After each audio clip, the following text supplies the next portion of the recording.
commemorating the 10-year anniversary of the Centennial Park bombing at the 1996 Atlanta Summer Olympics. 10 years ago, the world was shocked when a bomb exploded in Centennial Park during a Mac in the Heart Attack concert. The bomb ultimately claimed the lives of 2 people, while injuring 111 others from carpentry nails placed in the pipe bomb. Centennial Park, an area constructed to be the town square and central gathering location for athletes and spectators alike. Located in the heart of downtown Atlanta, Centennial Park has become a beloved part of the city. Currently, Atlanta sees over 50 million tourists per year, many seeking out Centennial Park. On July 27, 1996, however, no one wanted themselves situated in the area. On this date, thousands of spectators had gathered for a late-night concert by the band Jack, Mac, and the Heart Attack. Although there weren't too many media outlets present at the event, there was a German radio broadcasting department that caught sound of the attack. The concert was also filled with a variety of personnel, some coming from the local Atlanta Police Department, some from the FBI, and other security just paid to be there, just like Richard Jewell. At 1:25 a.m., 3 pipe bombs surrounded by 3-inch-long masonry nails were placed underneath a bench inside of a backpack near the base of the concert sound tower. Interestingly enough, the story behind how the backpack was discovered before Georgia Bureau of Investigation's bomb squad had arrived involved 2 teenage boys and Richard Jewell. The boys were running around and knocking over a green U.S. military Alice backpack, which had caught the attention of Mr. Jewell, who alerted the FBI. Soon enough, FBI agent David Woody Johnson received notice that a call to 911 was placed about 18 minutes before the bomb would go off at the park within 30 minutes by a white male with an indistinguishable American accent. Approximately 2 minutes into evacuation, the bomb went off before all of the spectators could make their way out. Let's take a look at some footage of the aftermath at the scene.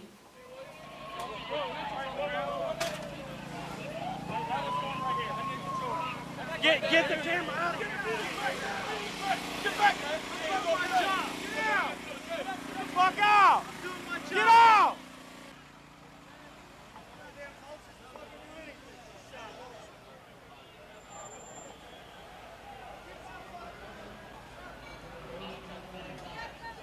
You gotta go that way. Sir, we need you to get out of the area.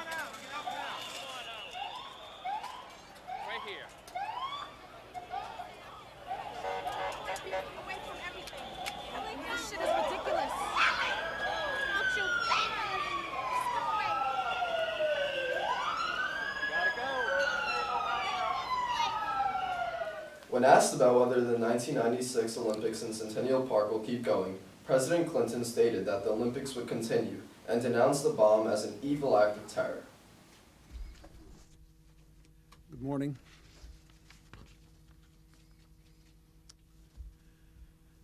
The bombing at Centennial Olympic Park this morning was an evil act of terror. It was aimed at the innocent people who were participating in the Olympic Games and in the spirit of the Olympics. An act of cowardice that stands in sharp contrast to the courage of the Olympic athletes.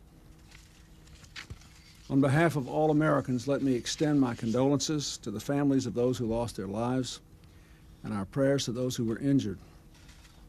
I want to thank the brave security personnel who were on the scene. They saw the package. They alerted the bomb squad. They cleared the crowd. They prevented a much greater loss of life. The games will go on. We will take every necessary step to protect the athletes and those who are attending the games. I know that the people who've worked so hard to put on these Olympics, the people of Atlanta, the thousands and thousands of volunteers, are more determined than ever to see them to a successful conclusion. Already we see the spirit at work this morning. The mayor spoke about the significant numbers of people in the streets in Atlanta. President Samaranch reported to me on the events that are already taking place and said there were large crowds of spectators at them and that the people were clearly determined to go forward and attend the game and follow them. Let me say finally that an act of vicious terror like this is clearly directed at the spirit of our own democracy. It seeks to rip also at the spirit of the Olympics. We are doing everything in our power to prevent these attacks. There's been an enormous effort made to establish security at the sites of all the events. At the park itself, the investigation will continue today, and then there will be additional security measures taken there. But we must not let these attacks stop us from going forward. We cannot let terror win. That is not the American way. The Olympics will continue. The games will go on. The Olympic spirit will prevail. We must be firm in this. We cannot be intimidated by acts of terror. Thank you very much. This reflects on the United States. Before becoming an international hero, Richard Jewell was just a security guard doing his job patrolling Centennial Park. Now, he's a hero who saved countless lives by noticing a suspicious backpack. However, protecting people is not a new job description for Jewell. Jewell, who was 34 at the time, had dedicated his life to serving people. He had worked as a jailer, a security guard, a deputy sheriff, a campus safety officer, and more. As a security guard, it was his responsibility to keep those at Centennial Park safe, and Mr. Jewell did just that. Yeah, he quickly alerted all personnel to the suspicious package and heroically rushed up the media tower to get all of the people out of the area. Jewell was hailed as a hero for many. However, that praise quickly ended when the Atlanta Journal-Constitution released this paper, with the headline reading, "FBI suspects Hero Guard may have planted the bomb."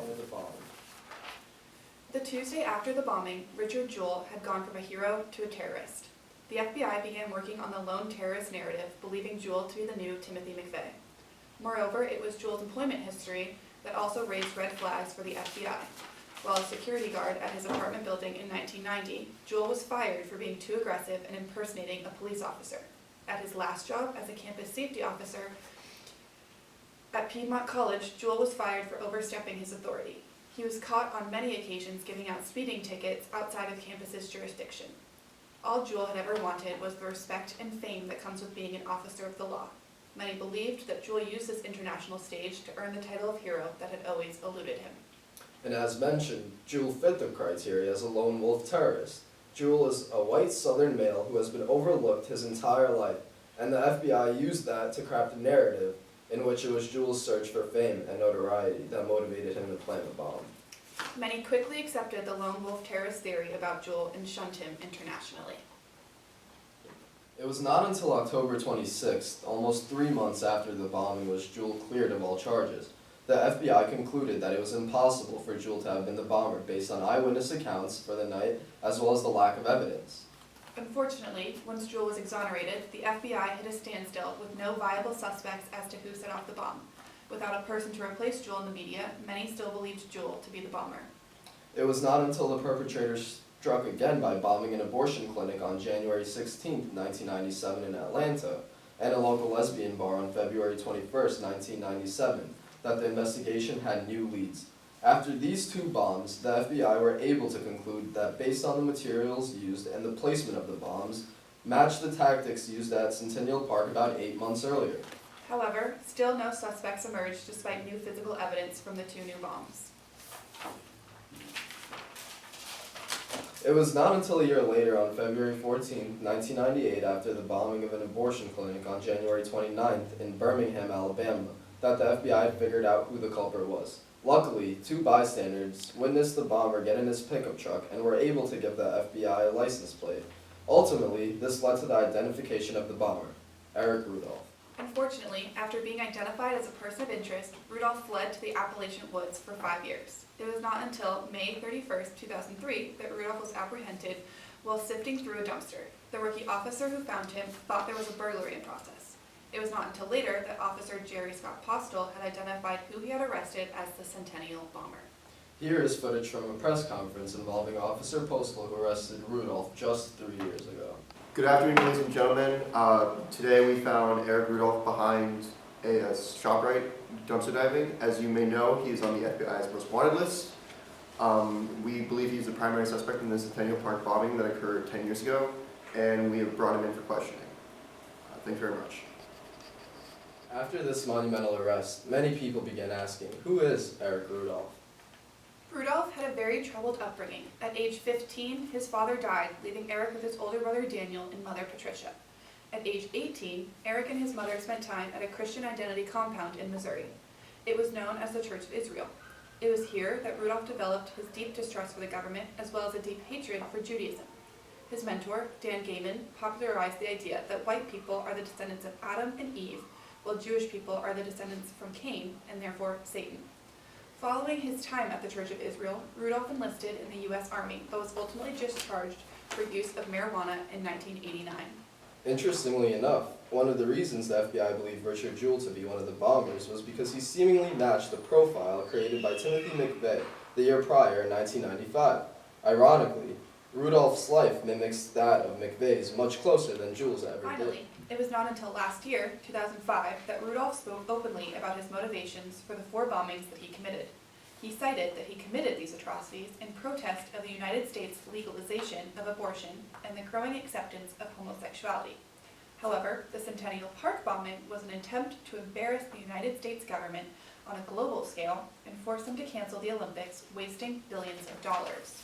In opposition to the death penalty, Rudolph agreed to pleading guilty to a series of bombings, including the Olympic attack in the summer of 1996, attacks on an abortion clinic and gay club in 1997, and in an explosion at a clinic in Birmingham, Alabama in 1998. Collectively, the bombings killed 2 people and injured close to 150. Ultimately, the plea deal resulted in serving 4 consecutive life sentences with no possibility of parole for Eric Rudolph. Even as the account of the bombings were being read aloud in the courtroom, at one point he appeared to wink in the direction of the prosecutors. It was very unsettling, said John Hawthorne, whose wife Alice was killed in the Centennial Olympic Park bombing, adding that he would not have had readily agreed to the plea deal had he known how Mr. Rudolph. Currently, the city of Atlanta is thriving and growing every single day. The city is experiencing tremendous growth and has a bright future. On this 10-year anniversary, we would like to remember Mr. Rudolph's victims. Miss Alice Hawthorne, who was hit with shrapnel, Mr. Mali Usnal, who passed while trying to escape the area, and Officer Robert Sanderson, who was killed at the abortion clinic in Alabama. May they continue to rest in peace. This concludes our special broadcast for tonight, commemorating the 10-year anniversary of the Centennial Park bombing. Thank you for joining us.